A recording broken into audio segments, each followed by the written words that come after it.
qu'on a eu l'impression parfois d'être anormal, bipolaire, fou. Le surdoué a besoin de s'autoriser à être heureux même si les autres ne le sont pas. Coucou, bienvenue dans cette vidéo qui est si attendue par moi-même et par d'autres personnes qui me l'ont demandé.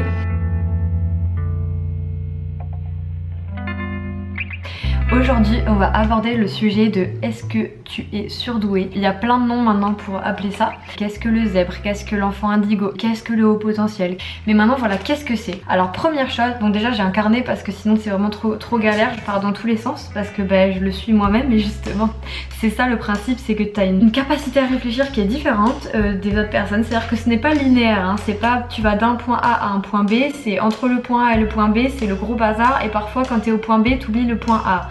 Voilà, je pense que là j'ai résumé déjà beaucoup de choses. Et ce que je voulais rajouter aussi, c'est que donc le surdoué n'est pas quelqu'un qui réussit tout.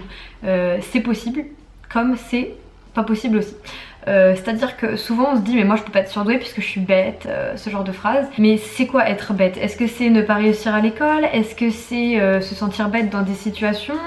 Par exemple, je pense au fait de ne pas comprendre quelque chose ou de poser une question alors qu'on a la réponse mais qu'en fait la réponse elle est arrivée en même temps qu'on a posé la question mais on s'en est pas rendu compte parce qu'on pense trop vite. Bref, déjà c'est quoi être intelligent? Ça c'est une bonne question, je pense qu'il y a des intelligences différentes et justement le surdoué a vraiment sa façon d'être au monde. Alors pour savoir si on est surdoué, il y a effectivement le test de QI mais c'est pas du tout obligatoire puisque le stress de passer l'examen, le test, qui fait que ça peut faire chuter les performances. Ensuite ça dépend de l'interprétation de la personne, donc du psychologue qui te fait passer le test. J'ai fait moi-même passer des tests sur des enfants, donc j'ai vu que voilà, ça dépend de toi en fait, ça dépend du praticien aussi, hein. Ce n'est pas du tout obligatoire. Donc comme je te disais, le surdoué, être surdoué c'est avoir une façon d'être au monde qui est différente. C'est être lucide sur les choses, donc c'est-à-dire avoir conscience de la douleur dans le monde, avoir conscience du négatif.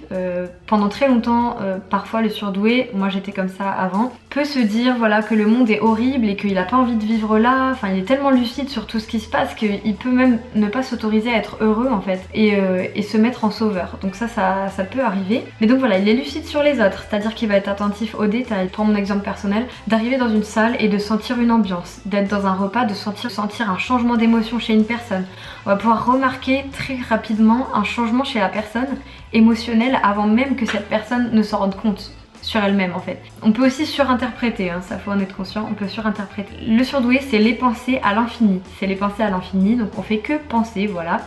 Parfois même on peut se dire mais quand est-ce que je vais arrêter de penser, j'en ai marre, j'aimerais bien stopper, voilà, mettre stop sur la machine. Il y en a qui vont avoir du coup des insomnies, qui vont avoir des angoisses, par exemple sur des questions existentielles, sur l'univers, sur la mort, depuis même très jeune. Après ça dépend encore une fois, il y a des personnes qui le gèrent mieux que d'autres. Moi je sais qu'aujourd'hui les pensées je les gère mieux, j'ai moins cette difficulté mais parce que j'ai pu mettre le mot de la douance. Aussi les émotions, donc elles sont plus intenses que la moyenne, c'est-à-dire que le surdoué en fait il vit tout à fond. Voilà, la joie il la vit à fond, la tristesse il la vit à fond, donc il a une tendance à comment dire, il peut autant aller très bien qu'avoir la capacité de se mettre très mal. Donc pour illustrer ça, tout simplement, je vais te faire un petit schéma. Voilà, la personne, ses émotions, c'est pas genre ça, tu vois. Voilà, la personne, les émotions d'un surdoué, c'est ça. C'est-à-dire qu'il peut être très heureux, très heureux, très triste, donc proche d'état parfois dépressif, clairement. Et il va pouvoir osciller entre ses émotions dans une journée, donc souvent il va pas comprendre. Alors je te rassure, ça se régule hein, grâce à du travail. Moi je l'applique sur moi-même et je le vois en coaching. Et aussi parce que ses pensées vont tellement vite qu'en fait il suit pas. Donc c'est à dire qu'il peut ressentir d'un coup une émotion qui est très perturbante et en fait il sait même pas comment elle est arrivée parce que lui-même par exemple a pu penser qu'il était nul, je te dis n'importe quoi, mais il s'en est même pas vraiment rendu compte. Donc il peut ne pas comprendre ses émotions, même pas identifier d'où elles viennent parfois et ne pas savoir aussi quoi en faire. Et une fois qu'elle est rentrée dans le cercle vicieux, la personne surdouée peut avoir du mal à sortir et voilà, prendre du recul, etc. Donc ça peut être difficile. Et alors maintenant il y a plusieurs types, on dit de haut potentiel intellectuel, émotionnel, laminaire, complexe. Je te laisse aller voir de toi-même. Moi je pense que les catégories c'est bien peut-être si ça t'apporte quelque chose. Mais sinon voilà, faut juste voir toi ce que tu peux en retenir et comment ça peut t'aider. Le reste, perso, ça me parle pas beaucoup. Donc le surdoué a du mal à se croire surdoué parce que souvent il se croit bête, parce qu'il a l'impression qu'il va pas être humble, ne pas avoir assez d'humilité s'il se pense intelligent. Parfois il va se remettre en question, parfois même après un diagnostic il va se dire non mais en fait il y a une erreur, c'est pas possible, je suis pas surdoué moi. Donc voilà, il y a ça, et il y a à l'inverse d'autres surdoués qui ont un grand ego, mais pour l'instant je n'en ai rencontré aucun. Mais c'est ce qu'on dit. Voilà, donc une phrase qui m'a beaucoup parlé moi, c'est comment peut-on se penser intelligent avec la lucidité d'un surdoué, donc qui a conscience de ses défauts, de tout ce qui fait de mal, comment est-ce qu'il peut se penser bien? Et donc très souvent il peut avoir une estime de lui qui est pas au top. Mais attention, le surdoué n'est pas forcément malheureux. Il y a un livre que je conseille beaucoup qui s'appelle Trop intelligent pour être heureux. Par contre il me dérange parce que pour moi le surdoué peut être heureux, il doit apprendre à faire avec sa différence en fait. À l'école, alors il peut y avoir des problèmes à l'école, ça dépend, là on pourrait en parler pendant des heures, je crois qu'il faudrait que je fasse une autre vidéo carrément. Il y en a qui vont se conformer, beaucoup travailler ça va aller, il y en a d'autres qui vont se casser complètement la gueule, désolé du terme, vers la troisième etc. Dès qu'il faut faire des efforts, voilà, parce que souvent il travaille pas en fait, il fait pas vraiment d'efforts. Et quand il va devoir travailler alors qu'en plus il n'a pas forcément envie, ça va être problématique. Et il y a un problème dans le raisonnement, c'est-à-dire que pour les dissertations, je prends mon cas, donc pour l'histoire. Quelle horreur. Les commentaires de français et l'histoire c'était très compliqué pour moi parce que j'arrivais pas à, comment dire, à répondre à la question. C'est-à-dire que soit je partais trop loin dans d'autres pensées et je sortais complètement du sujet, soit voilà, j'avais pas de fil conducteur en fait, c'est hyper dur de structurer, alors sauf si on nous l'a appris, et ça peut être la difficulté en maths, c'est-à-dire de savoir la réponse, écrire la réponse, et on nous dit bah ouais mais c'est bien mais t'y arrivais comment? Et en fait de pas savoir l'expliquer, parce que ça se fait comme ça, et c'est comme si on commençait par la fin, voilà, on commence par la fin. Donc entre le début et la fin, ben, parfois on est perdu. Et ça peut arriver d'ailleurs dans des conversations avec des gens qu'en fait ils te perdent, ils n'arrivent pas à te suivre. Ils sont là mais attends, t'as fait quel lien là entre ça et ça, je comprends pas.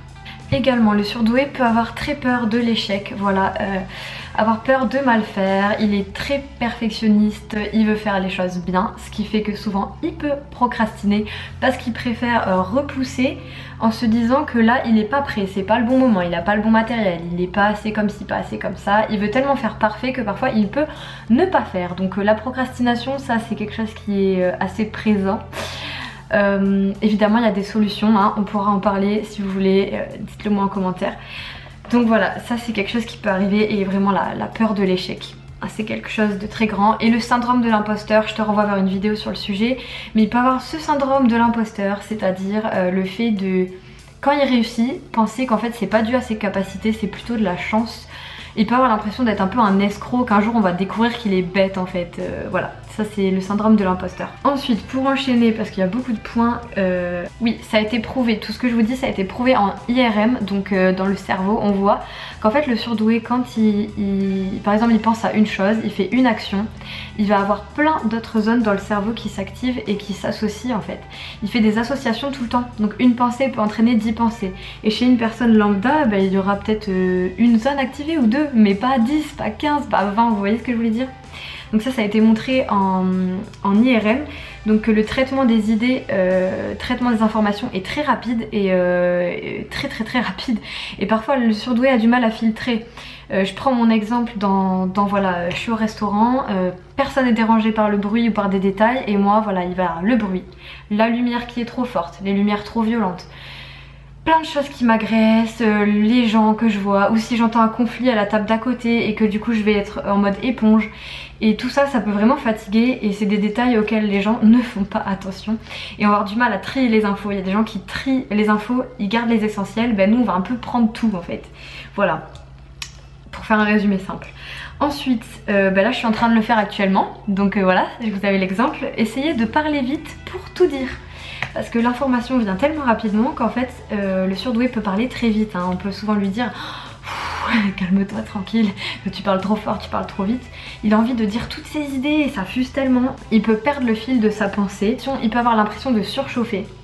C'est-à-dire quand il n'écoute pas ses besoins, quand le surdoué ignore ses besoins, il est un peu en surchauffe, en surstimulation, et au bout d'un moment il est épuisé. Et donc là il y a des phases de déprime, de pas pouvoir être productif, de pas pouvoir être dans l'action et d'être juste KO, voilà. KO parce qu'on a ignoré nos besoins, parce qu'on a vu trop de gens, parce qu'on a... Bref, ça peut être plein de choses, parce qu'on a fait trop de sport à l'extrême, le perfectionnisme toujours, voilà. Le cerveau est rarement au repos. Donc ce qui peut aider c'est de le mettre au repos justement, donc en courant, en faisant du dessin, des trucs créatifs, en faisant de la méditation. On peut dire du surdoué qu'il est bizarre, qu'il est dans la lune, qu'il écoute pas ce qu'on lui dit. Parfois on lui répète plein de fois les choses parce qu'en fait il fait un tri des infos. Il a tellement trop d'infos qu'en fait il écoute pas ce qu'on lui dit. Donc voilà, on peut lui répéter plein de fois de faire la même chose et il ne s'en rappelle pas. Comme il est en surcharge, voilà, il oublie ce qu'on vient de lui dire, c'est ça que je voulais expliquer.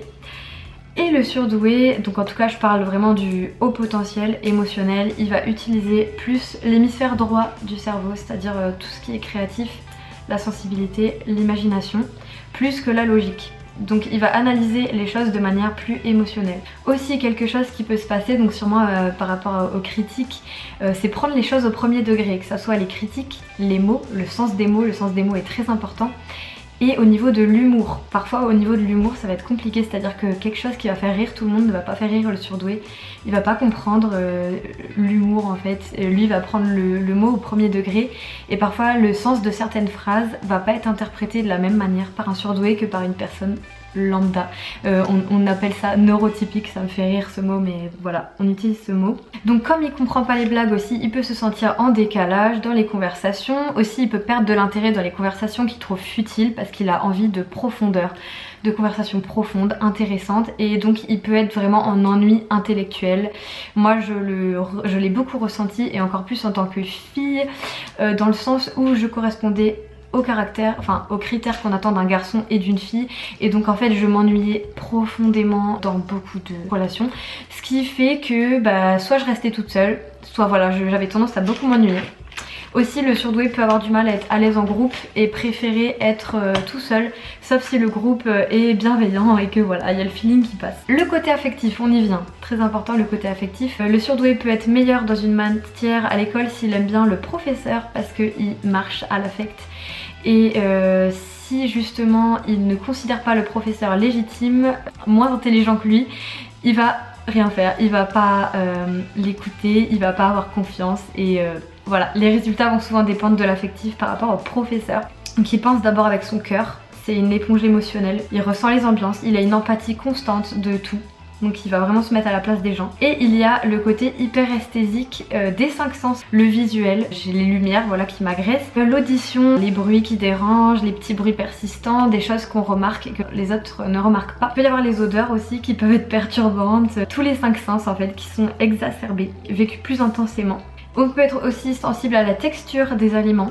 Il a envie de toucher et de sentir les choses. Quand il est petit, il va être énormément dans la découverte, très curieux ou parfois être complètement dans sa bulle. Je vois très souvent les enfants qui sont au potentiel vouloir s'intéresser à la nature, se passionner d'un sujet puis sauter à un autre sujet. Il a tendance d'ailleurs à faire ça le surdoué, être multipotentiel donc plutôt bon dans plusieurs choses et en même temps un peu moyen parce qu'il va pas forcément aller au fond d'un truc ou alors il va aller au fond d'un sujet, hop ça l'a saoulé, il passe à un autre.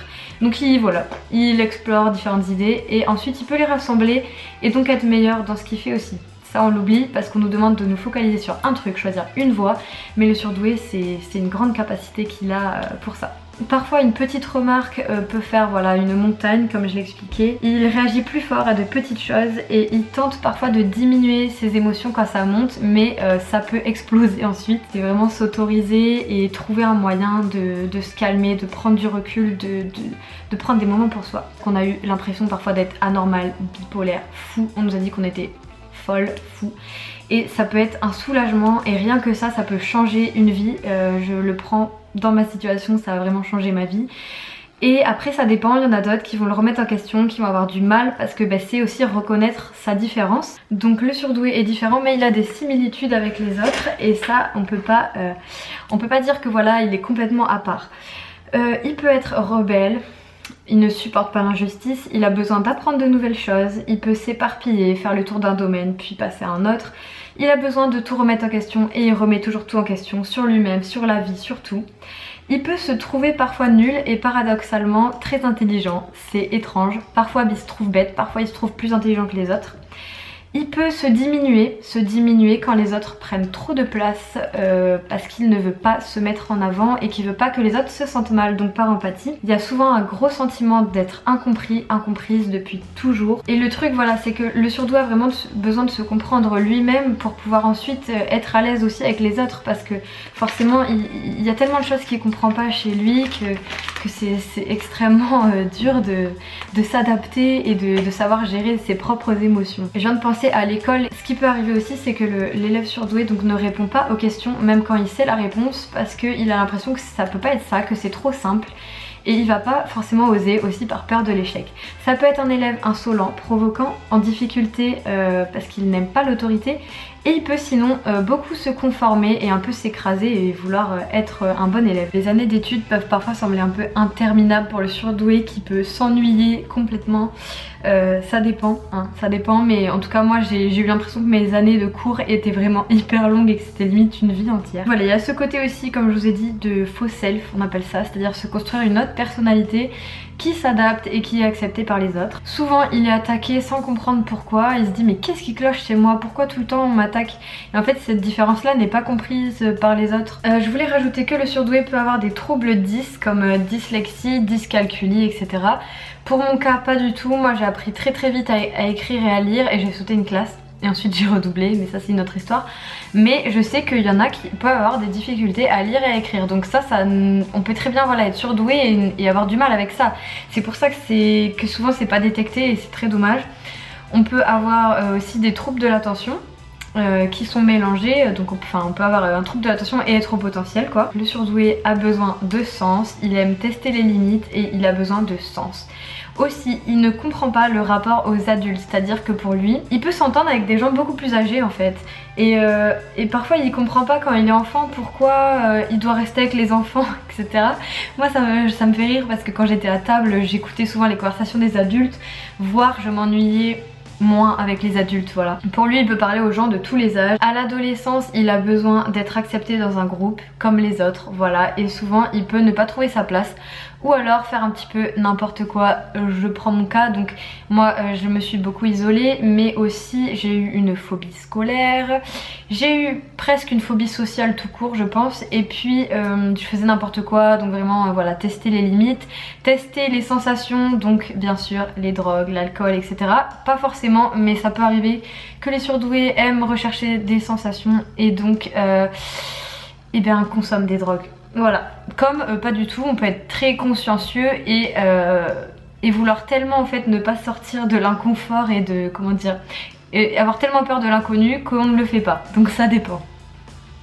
Il a des difficultés pour choisir, pour faire des petits choix, des tout petits choix, et aussi pour choisir son orientation puisqu'il est intéressé par beaucoup de choses. Le surdoué a besoin de s'autoriser à être heureux même si les autres ne le sont pas. Il a besoin d'avoir un ego, en fait c'est ça.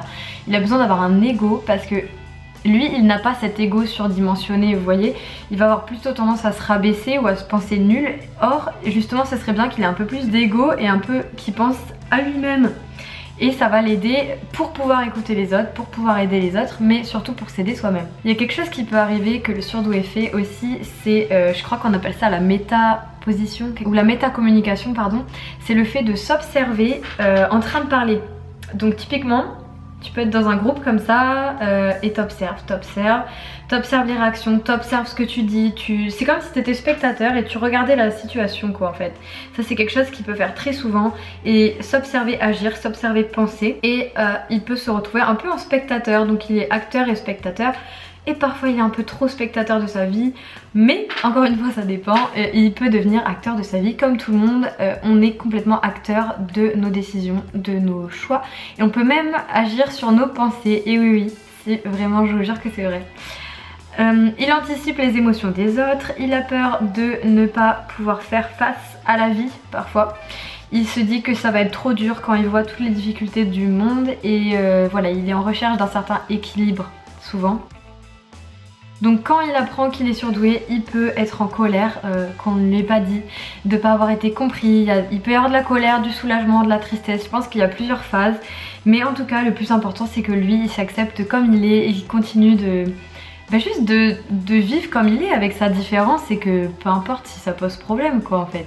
Et puis ça va aussi faire du tri dans son entourage, il va sûrement se retrouver avec d'autres personnes au potentiel sans forcément faire exprès parce que les conversations vont fuser, que ça va être plus intéressant, que ça va être profond, mais il faut pas qu'ils refusent non plus toute personne qui n'est pas au potentiel.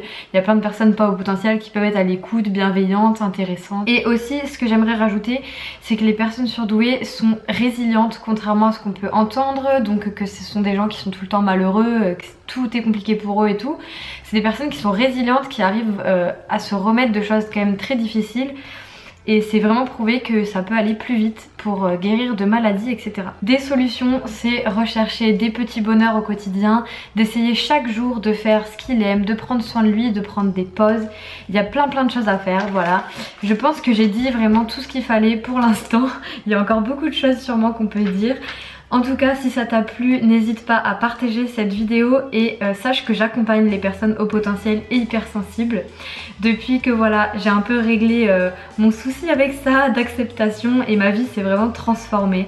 Donc voilà, si tu veux regarder, j'ai mon site ici où tu peux réserver ta séance. Sinon, tu peux me contacter aussi sur Instagram. J'accompagne donc évidemment sur la confiance en soi, sur le haut potentiel, comprendre ses émotions, identifier ses émotions, sortir de la timidité, gérer son stress, voilà, tout ce qui correspond à cette thématique.